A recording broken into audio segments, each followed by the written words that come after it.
സംസ്ഥാനത്ത് മഴയുടെ ശക്തി കുറയുന്നു. ജില്ലകളിൽ പ്രഖ്യാപിച്ച റെഡ് അലർട്ട് പിൻവലിച്ചു. ശക്തമായ മഴ വരും ദിവസങ്ങളിലും തുടരുമെന്ന് കേന്ദ്ര കാലാവസ്ഥാ വകുപ്പിന്റെ മുന്നറിയിപ്പ്. മീര മനോഹരനുണ്ട് വിവരങ്ങളുമായി. മീര, റെഡ് അലർട്ട് പിൻവലിക്കുകയാണ്, പക്ഷേ മഴ തുടരുമെന്നാണ് പറയുന്നത്. എന്തൊക്കെയാണ് വിശദാംശങ്ങൾ? അഖില, അതുപോലെ തന്നെയാണ് നിലവിൽ സംസ്ഥാനത്ത് നേരത്തെ പ്രഖ്യാപിച്ചിട്ടുണ്ടായിരുന്ന റെഡ് അലേർട്ട് മുഴുവൻ പിൻവലിച്ചിട്ടുണ്ട്. അതിതീവ്ര മഴ സാഹചര്യം ഇനി ഉണ്ടാകില്ല, എന്നാൽ ശക്തമായിട്ടുള്ള മഴ തുടരും എന്നുള്ളത് തന്നെയാണ്. നിലവിൽ നാളെ ഇനി കാസർഗോഡ് മുതൽ എറണാകുളം വരെയുള്ള ജില്ലകളിൽ ഓറഞ്ച് അലേർട്ടാണ് പ്രഖ്യാപിച്ചിരിക്കുന്നത്. അതിശക്തമായ മഴയ്ക്കുള്ള സാധ്യതയാണ്. എന്നാൽ വരും ദിവസങ്ങളിൽ ഈ മഴയുടെ കൂടുതൽ അതിതീവ്രമാകുമോ എന്നതിൽ സംശയമുണ്ട്. കാരണം ബംഗാൾ ഉൾക്കടലിന് മുകളിൽ ഉൾപ്പെടെ ഒരു ന്യൂനമർദ്ദം രൂപപ്പെടാനുള്ള സാധ്യത പറഞ്ഞിരുന്നു. നേരത്തെ സൂചിപ്പിച്ചതുപോലെ തെക്ക് പടിഞ്ഞാറൻ രാജസ്ഥാൻ മുകളിലുള്ള ന്യൂനമർദ്ദം ശക്തി പ്രാപിക്കുന്ന ഒരു സാഹചര്യം കൂടിയുണ്ട്.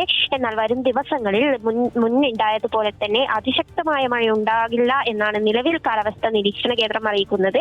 എന്നാൽ വരുന്ന ദിവസങ്ങളിലും ഇത്തരത്തിൽ മഴ മുന്നറിയിപ്പ് കൃത്യമായി നൽകിയിട്ടുണ്ട്. ഓറഞ്ച് അലേർട്ട് ഉൾപ്പെടെ പ്രഖ്യാപിച്ചിട്ടുണ്ട്.